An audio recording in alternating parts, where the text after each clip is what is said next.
अच्छा बच्चों, अब आपको कराएंगे हम व्याकरण में चैप्टर नंबर 8 एंड 30। तो चैप्टर नंबर 8 में क्या है? भाववाचक संज्ञा। और 30 में क्या है? लोकोक्तियां।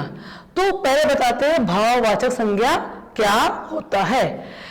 भाववाचक संज्ञा क्या है? जिसको हम महसूस कर सकते हैं, वो होता है भाववाचक संज्ञा। तो अब इसको बनाना है, कैसे बनाना है? विशेषण से।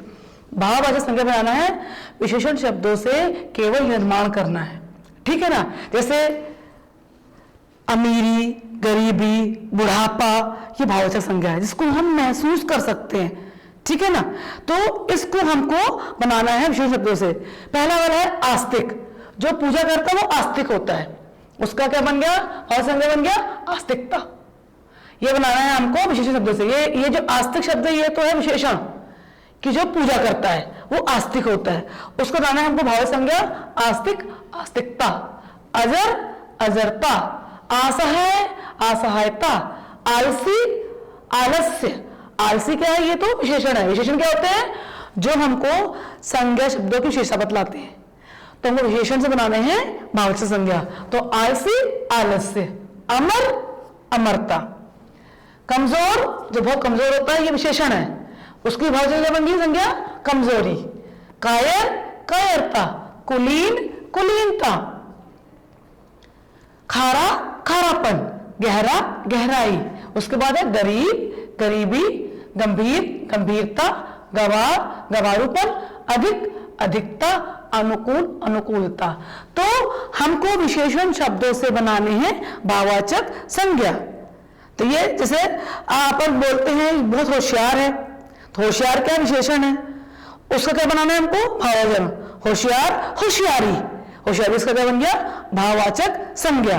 तो इस तरह हमको ये चैप्टर नंबर जो 8 है, पेज 77 है, ये आपको पूरा लिख करके याद करना है। मैंने यहाँ पर कुछ एग्जाम्पल दिए हैं, वो मैंने आपको यहाँ पर समझाए हैं। उसके बाद चैप्टर नंबर 30 है लोकोक्तियां। इसे बोलते हैं मुहावरे, वैसे होते हैं लोकोक्तियां। वो क्या होती है लोकोक्तियां? लोक धन उक्ति। उक्ति मतलब बोलना, कथन, लोगों के द्वारा बोला गया कथन, उसको बोलते हैं लोकोक्ति। इसको बोलते हैं लोक धन उक्ति, लोगों की बोली गई बात, इसको मिलाकर बनता है लोकोक्ति, ठीक है। तो ये इसका अर्थ है लोक धन उक्ति। तो इसमें हमको समझाते हैं कुछ थोड़े में बहुत बोलना, कुछ शब्दों में बहुत बोलना। जैसे दिया है, फर्स्ट वाला दिया है, लोकोक्ति क्या होता है? जिसका उपयोग समाज के लोगों द्वारा अपनी बातों को प्रमाणित करने के लिए किया जाता है। इसको इंग्लिश में बोलते हैं प्रोवर्ब। आपको समझ में आ गया होगा, आपको इंग्लिश आती है ना, तो प्रोवर्ब उसको इंग्लिश में बोलते हैं, हिंदी में लोकोक्ति, जिसके द्वारा हमको कोई बात समझानी है। पहला है अध जल गगरी छलकत जाए, भरी गगरिया चुप के जाए। इसका मीनिंग क्या है? जो लोग अज्ञानी होते हैं, बहुत कम ज्ञान है, निर्बल है, बहुत ताकत वाले अकड़ चलते हैं वो लोग, ठीक है। फिर है भरी गगरी चुप के जाए। और जो लोग ज्ञानी हैं, जिनमें कुछ है, नॉलेज है, ज्ञान है, वो हमेशा विनम्र रहते हैं। जैसा देखते दशहरा के मन आते हैं, जो रावण था वो उस पर सूट करती है ये वाली उक्ति। रावण था, रावण रामचंद्र जी के सामने ऐसा शो करता है जैसे अधगर गगरी छलकर जाए, भरी गगरिया चुप कर जाए। तो ये सूट करता है रावण के ऊपर, ये वाला लोकोक्ति।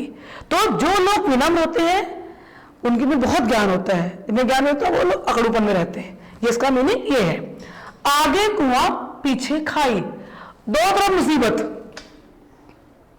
अगर हम स्कूल चले गए तो कोरोना हो जाएगा, नहीं गए तो पढ़ाई पीछे रह जाएगी। जो भी टाइम चल रहा है, क्या टाइम चल रहा है? अगर स्कूल में डर है कोरोना ना हो जाए, अगर स्कूल में गए तो पढ़ाई कुछ आएगा नहीं। तो ये है, इसमें क्या हुआ? आगे कुआं पीछे खाई, मुसीबत दोनों तरफ है, जाएंगे तब भी, नहीं जाएंगे तब भी। उसके बाद आम के आम गुठलियों के दाम, दो गुना लाभ होना। जैसे हमने किताब खरीदी, उसको पढ़ा, पेपर दिया, उस किताब को हमें आधा में बेच दिया, तो ये हो गया आम के आम गुठलियों के दाम, हमको डबल प्रॉफिट हो गया, दोगुना लाभ हो गया। उसके बाद अकेला चना भाड़ नहीं फोड़ता, बिना किसी संगठन की सफलता नहीं मिलती, बिना किसी यूनिटी की सफलता नहीं मिलती। अब इतनी पॉपुलेशन बढ़ रही है हमारे देश की, अब एक बंदा रट लगाया, पॉपुलेशन बढ़ रही है, उससे क्या होगा? हम सबको सिर्फ सोचना है, तो ये आएगा इसमें देश की जनसंख्या पर सबको विचार करना चाहिए। अकेला चना भार नहीं फोड़ता, कि एक व्यक्ति कुछ नहीं कर सकता। उसके बाद ऊंची दुकान फीका पकवान, नाम बहुत होना उसमें गुण कुछ भी नहीं होना। सुना था कि मीना बाजार बहुत अच्छा जब हम गए मीना बाजार तो वही हुआ, ऊंची दुकान फीका पकवान, कि नाम बहुत सुना था, उसे गुण कुछ भी नहीं थे। उसके बाद है ऊंट की मुंह में जीरा, आवश्यकता से कम। ठीक है, जैसे आप यहाँ पर दिया है पहलवान, वो इतना बड़ा पहलवान है, उसको आप एक रोटी दे दोगे उसका पेट भर जाएगा? नहीं भरेगा ना। तो ये होगा ऊंट के मुंह में जीरा, कि आवश्यकता से उसको कम देना। फिर एक खराब मछली करे सारे तालाब को गंदा कर देती है। एक बुरा व्यक्ति पूरे समाज पर प्रभाव डालता है। अगर एक बच्चा सिगरेट पी रहा है तो बाकी बच्चे उसको देख के पीने लग जाते हैं। तो एक जो मछली है तालाब को गंदा कर देती है। ये यहाँ पर ये होती है। एक हाथ ताली नहीं बचती।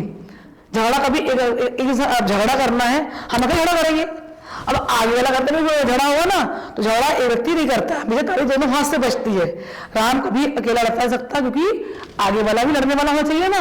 तो राम, इसमें क्या दिया गया है, राम अकेले नहीं लड़ सकता क्योंकि ताली कभी भी एक हाथ से नहीं बचती। उसके बाद है एक अनार 100 बीमार। इसमें क्या है, एक चीज के लिए बहुत लोगों का परेशान होना। अब चुनाव चल रहे हैं, अब एक ही पद है, एक ही पोस्ट है, 10 लोग उसमें चुनाव लड़ रहे हैं, तो क्या बात होगी, एक अनार 100 बीमार। उसके बाद कंगाली में आटा गीला, मुसीबत पर मुसीबत।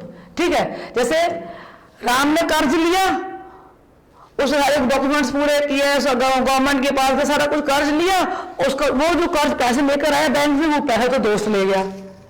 तो ये क्या हो गया, कंगाली में आटा गीला।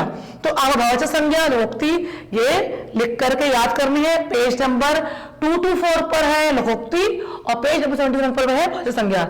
आपको लिख करके बुक से याद करना है, ये आपका होमवर्क है। अच्छे से पढ़ना, अच्छे मार्क्स लेके आना, चीटिंग बिल्कुल नहीं करना। धन्यवाद।